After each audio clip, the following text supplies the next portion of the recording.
the sort of the difficult message is, water quality in England is the best it's been for 40 years, but it's still completely unacceptable. Now, isn't that a really odd statement to make? Doesn't make much sense to me. Does it to you?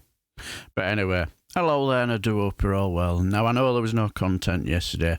See, the thing is, I was out on Bank Holiday Monday with a really, really good friend. Bit of a catch-up, few scoops, and came home later than usual and just didn't have time to create out and put anything down.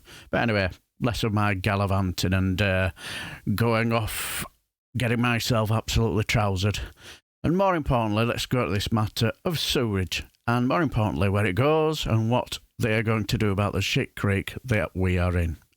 Well, Labour MP for Sheffield, Hallam, Olivia Blake, brought up the subject of storm overflows in the Public Accounts Select Committee meeting last Thursday about environmental protections. And I get the feeling she was talking to David Hill, Director General for Environment, Department for Environment, Food and Rural Affairs. Try saying that after a few scoops. And John Leyland, Executive Director for Environment and Business Environment Agency. And then the conversation nicely moved on to sewerage. Enjoy. The next question is about monitoring and the ambition to have near real-time monitoring. How far off are we from having monitors on all storm overflows, and will this be achieved by the end of this year? So shall I start, and John Leyland might want to add? So we were at around 7% of storm overflows monitored in 2010. As of 2022, we were at around 90%, and we're expecting to be at around 100% by the end of 2023. But John Leyland may want 90% at the end of last year. Yeah. Yeah, that's storm overflows, but the monitoring plan doesn't stop there. We also have flood-to-full treatment monitoring going in on sewage treatment works, which are a much bigger cause of sewage pollution than storm overflows. So it's fair to say the sort of digitisation and modernisation, which, in fairness, started back in sort of 2015-16, but the technology and the installation takes some time. We're going to start to see a lot of data in the coming years.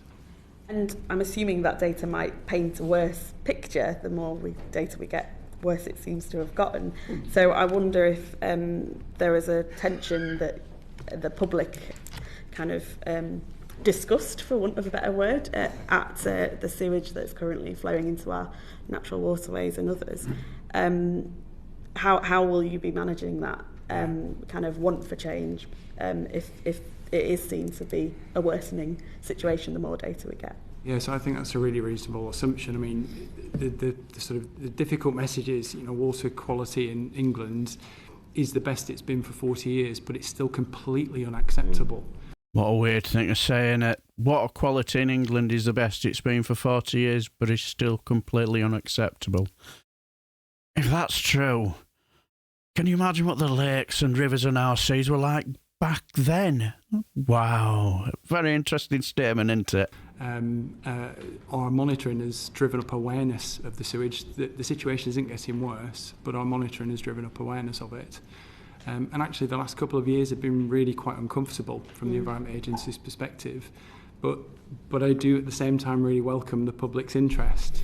Whenever we've done any kind of work with the public, they call them citizen juries, which is a really awkward phrase, but when we go and ask people what they want, one, they're really, really well informed, and two, they just want clean water that they can use and their kids can use and all the rest of it. So I think part of our job is to explain that actually the situation is pretty stable. We know the causes of this, and a lot of the things that are set out in the Plan for Water will start to address it, but people are going to have to get used to more real-time data, but at least then they can make informed choices. So they can decide, just as they can on our Swim4 website, when they want to go bathing on the weekend, am I going to go in the water today?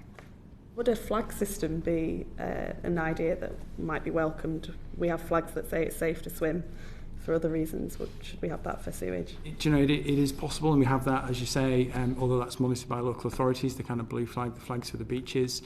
We've looked at that kind of idea for rivers. Rivers are totally different. It's beyond my comprehension, but they're very dynamic. But it doesn't mean that there couldn't be a system of early warning that we could use. But again, we would look for opportunities. I was meaning in specified... in bathing water bathing locations. Waters, yeah. Speaks volumes, doesn't it, about the state of our waters, putting warning flags to tell the public where they should or shouldn't swim. And in the year 2023, quite shocking, really, isn't it? But much you would expect from this extreme Brexit Tory government and 13 years of Tory austerity. Shocker. Okay. When do you think we will move up the international kind of table on water quality and have a decrease in pollution and an increase in biodiversity? Probably when we oust this extreme Brexit Tory government would be a good start. Then try and clean up the mess that they've created, I suppose.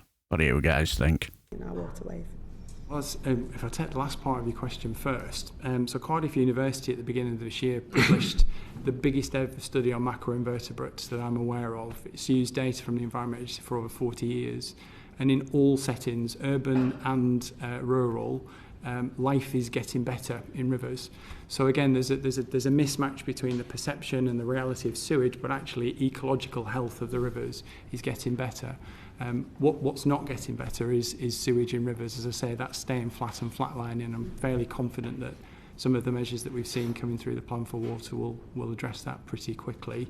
But also that extra data pretty quickly, just yeah. Well, I mean, by we're not waiting for that data, and indeed we had South West Water in court yesterday, a record fine for that region of 2.1 million, which was a basket of failures by South West Water. We've got Anglian Water in court today for sentencing. We've already taken Anglian Water for. We're not waiting for this. We are trying to bite as hard and as fast as we possibly can. Do you think these fines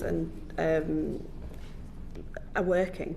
Are we getting the action we need to see from water companies as a result of them being fined? They do make a difference, and they are starting to count. And we really welcome, in fact, the Sentencing Council have started to step up the pressure, and we're seeing ever bigger fines.